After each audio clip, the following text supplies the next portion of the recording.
Bonjour à tous pour ce 12e épisode de ces films que vous ne verrez jamais. Vous savez, cette émission qui envoie vos fantasmes de cinéphiles aux chiottes. Et oui, après 2 ans d'existence, cette émission vous aura permis de découvrir des projets dont pour certains vous ignorez l'existence, mais qui, si le destin en aurait décidé autrement, nous aurait pondu des potentiels chefs-d'œuvre cinématographiques. Sauf que le destin, des fois, c'est une pétasse qui t'envoie une claque dans ta gueule qui dit « va chialer dans ton coin ». Une fois de plus, je me retrouve avec 3 projets, 3 chefs-d'œuvre en puissance qui malheureusement seront restés au placard. Au programme aujourd'hui, le classique littéraire de Monsieur Tolkien par le cinéaste visionnaire de 2001, un jeu de plateau avec des gros monstres et des gros robots qui se tapent sur la gueule et le remake d'un excellent giallo. Vous êtes prêts? C'est parti pour ces films que vous ne verrez jamais, ou presque, épisode 12.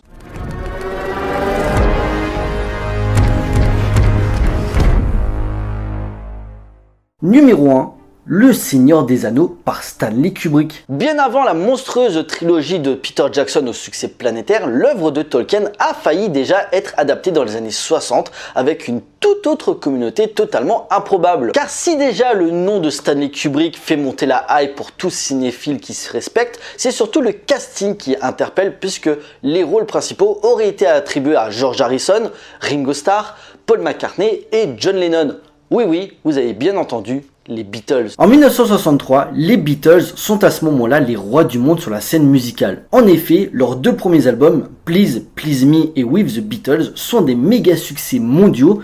Dès lors, le groupe, fort de son battage médiatique, souhaite se lancer dans le cinéma. Il signe avec United Artists un contrat de 3 ans, dont A Hard Day's Night en 1964 et Help en 1965, tous deux réalisés par Richard Lester, qui accompagne d'ailleurs les albums éponymes pour la BO. Mais pour le 3e, plutôt que d'adapter à l'écran Abbey Road, John Lennon a une toute autre idée en tête complètement dingue, celle d'adapter au cinéma le roman de J.R.R. Tolkien, Le Seigneur des Anneaux, dont le studio vient d'en acquérir les droits. Suite du Hobbit sorti en 1937, Le Seigneur des Anneaux, paru en 1954, raconte les aventures du Hobbit Frodon Sake, qui se lance avec ses compagnons Sam Gamgee, Merry et Pippin, ainsi que Gandalf, dans une quête pour détruire l'anneau de pouvoir créé par Sauron, dans le but d'asservir la Terre du Milieu. Durant leur périple, ils seront rejoints par l'elfe Legolas, le nain Gimli, le fils de l'intendant du Gondor Boromir et Aragorn, un ancêtre d'Isildur, celui qui avait arraché l'anneau de la main de Sauron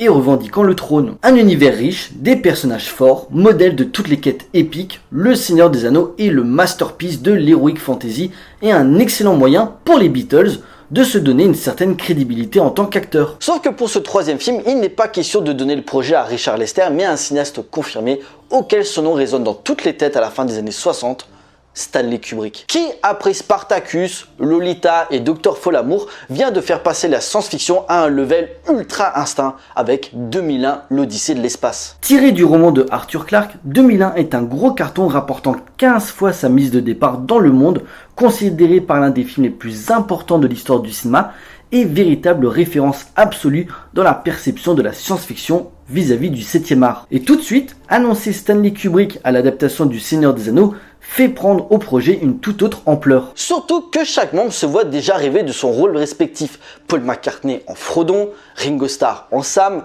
George Harrison en Gandalf et John Lennon en Gollum.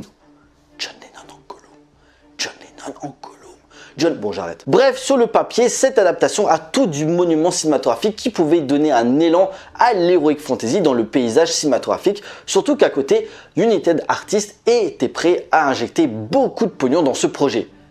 Dernier détail à régler, convaincre Stanley Kubrick de réaliser le film. Et toutes les bonnes choses ont une fin. En effet, le cinéaste se délaisse rapidement du projet, le monde de Tolkien ne le séduit pas assez et il pense qu'il pourrait être un frein à sa carrière, jugeant le roman inadaptable. Et à côté, il est déjà investi sur son film suivant, l'adaptation du roman polémique d'Anthony Burgess, Orange Mécanique. Dès lors, le retirement de Stanley Kubrick fait perdre de la crédibilité aux Beatles auprès des ayants droit du roman, surtout que déjà Tolkien n'était pas forcément très chaud pour cette adaptation, il avait un petit peu peur que ça devienne une comédie musicale, vu les précédents films du groupe. Par la suite, John Boorman voudra se lancer dans l'aventure de la Terre du Milieu avec Guerre de résultats, les choix artistiques et les changements apportés ne plairont pas et il partira réaliser Délivrance pour se consoler. Finalement, la première incursion du roman de Tolkien se fera pas en adaptation adaptation live, mais en animation par Ralph Bakshi en 1978, couvrant sur plus de 2 heures la communauté de l'anneau et une partie des 2 tours. Malheureusement, son échec commercial ne permettra pas de conclure l'histoire avec une suite. Néanmoins, il aura permis au genre d'être mis en avant et de lancer par la suite Conan le Barbare, Legend, Willow ou encore l'Histoire sans fin. Jusqu'à la fameuse trilogie de Peter Jackson sortie entre 2001 et 2003, classique instantané couronné aux Oscars. Par la suite, le réalisateur de Branded reviendra chez Tolkien avec une autre trilogie dédiée au Hobbit qui fera moins l'unanimité mais qui a ses défenseurs. Sans oublier la nouvelle série commandée par Amazon Prime nommée Les Anneaux de Pouvoir, se déroulant 3000 ans avant les aventures de Frodon et ses amis. Si l'aventure du Seigneur des Anneaux au cinéma a été, comme on a pu le voir, parsemée d'embûches, le projet avorté initié par les Beatles aura quand même permis de faire bouger les choses à Hollywood. Avenant de voir des œuvres filmiques aux univers fantastiques jamais vus sur grand écran, comme quoi une de perdue, mais regardez ce qu'on a aujourd'hui. Numéro 2, Monsterpocalypse, réalisé par Tim Burton. Dans la lignée des adaptations cinématographiques, on a eu des romans, des comics, des mangas, des jeux vidéo, des jouets, mais il y a une chose avec un certain potentiel filmique qu'on a tendance un petit peu à oublier,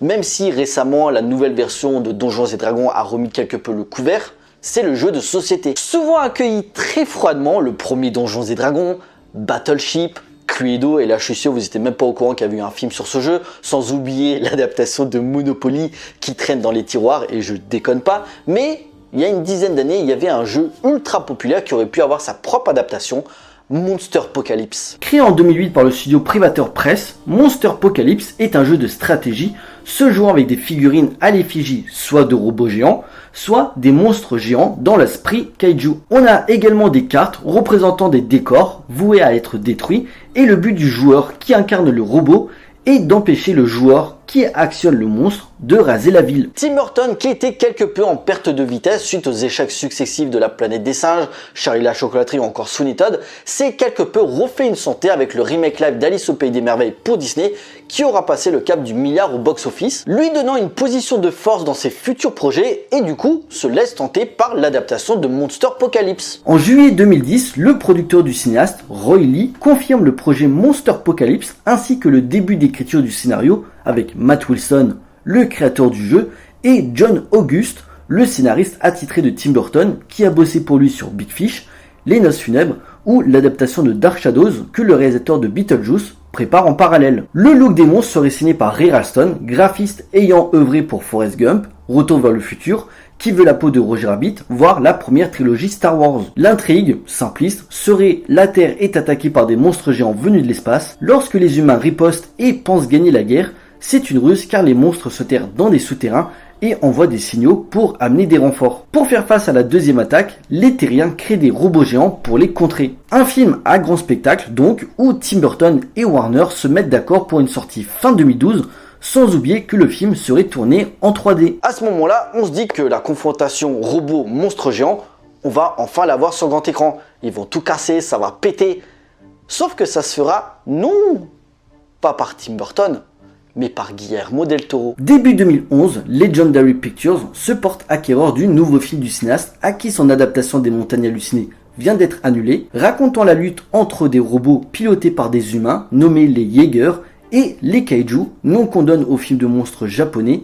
Ce projet, vous vous en doutez, c'est Pacific Rim. Beau succès qui poussera le Monsterpocalypse de Tim Burton dans les bas-fonds des projets avortés. Le cinéaste et son scénariste se consoleront en 2012 avec le doublé Dark Shadows, Frankenweenie. Fede Alvarez, réalisateur du remake d'Evil Dead, Don't Breathe ou encore du prochain Alien, serait attaché depuis 2016 à une nouvelle version de Monsterpocalypse. Sauf qu'on est en 2023, silence radio, j'ai pas l'impression que ça a l'air d'avancer. Et personnellement, quand ça traîne comme ça confirme qu'une chose, vaut mieux pas le faire. Numéro 3, Lémurie vivante, réalisé par Quentin Tarantino. Quentin Tarantino a clairement marqué le cinéma de ces 30 dernières années par des œuvres multiréférentielles, que ce soit le film de gangster, le film de guerre, le western ou encore le film de sabre. Un véritable cinéphile qui a bouffé du film depuis sa jeunesse pour en retirer le meilleur pour ses films à lui. Quoi de plus étrange qu'à l'aube des années 2000, il s'attelle à un remake, qui plus est à l'un des représentants pas forcément les plus reconnus du giallo, Lémurie vivante. Lémurie vivante, inspiré du roman de Vieri Razzini Thérapia Mortale, ne sort pas forcément au meilleur moment.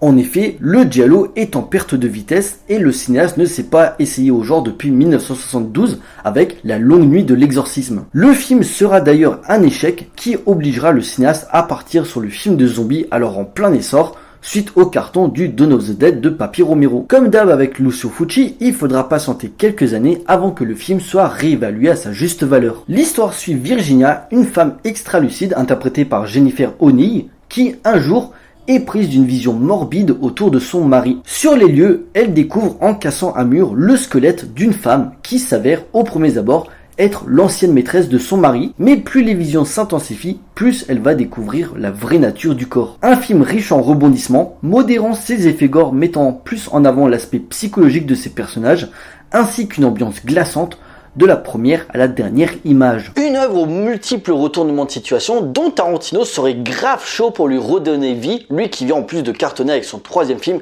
Jackie Brown avec au casting Samuel Jackson, Robert De Niro, Pam Grier ou encore Bridget Fonda qui pour cette dernière il aimerait lui donner le rôle principal pour le remake de Les Murées Vivantes. Sauf que ce projet va très vite se retrouver empêtré dans des problèmes de droit. En 2000, Quentin Tarantino essaye d'acheter les droits du film original via Rolling Thunder Pictures, sa boîte spécialisée dans la réédition de films cultes sans succès. Il évoque par la suite l'idée d'en réaliser un remake dans un avenir indéterminé pour ne pas dire incertain, voire aux oubliettes. Et oui, voyant que ça traîne, Quentin Tarantino délaisse le film de Lucio Fulci pour s'atteler à l'écriture du diptyque Kill Bill avec Uma Thurman. Et depuis, ni le cinéaste ni Bridget Fonda ont mentionné l'avancement du projet. Le réalisateur de Pulp Fiction en parle souvent avec passion lors de différentes interviews, mais plus comme un rêve lointain qui ne restera qu'un rêve. Cependant, il n'hésitera pas à rendre hommage à Les Murées Vivantes dans Kill Bill, reprenant la musique du film composé par Vince Tempera pour le thème du personnage d'Oren Ishii, ainsi que la fameuse scène d'enterrement vivante de Beatrice Kiddo ayant une forte parenté avec le final de l'œuvre de Lucio Fulci. Quand je vous dis que Quentin Tarantino aime prendre le meilleur de ses films de chevet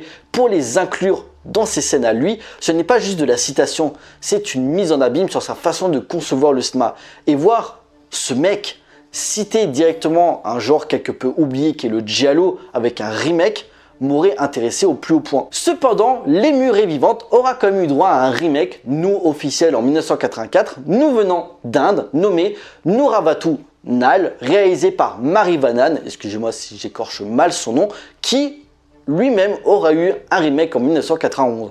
Comme quoi, l'Inde, plus fort que Quentin Tarantino, mon gars. Ça fout le seum. Voilà, ce 12e épisode de ces films que vous ne verrez jamais est à présent terminé. J'espère qu'elle vous a plu. On like, on partage, comme d'habitude. N'hésitez pas à me laisser des commentaires ce que vous pensez de ces 3 projets et lequel vous aurez le plus intéressé. Pensez à me suivre sur les différents réseaux sociaux pour suivre l'actualité de la chaîne et surtout, abonnez-vous pour la soutenir. Pour nous, on se retrouve pour une prochaine vidéo. D'ici là, portez-vous bien, allez voir des films. Ciao.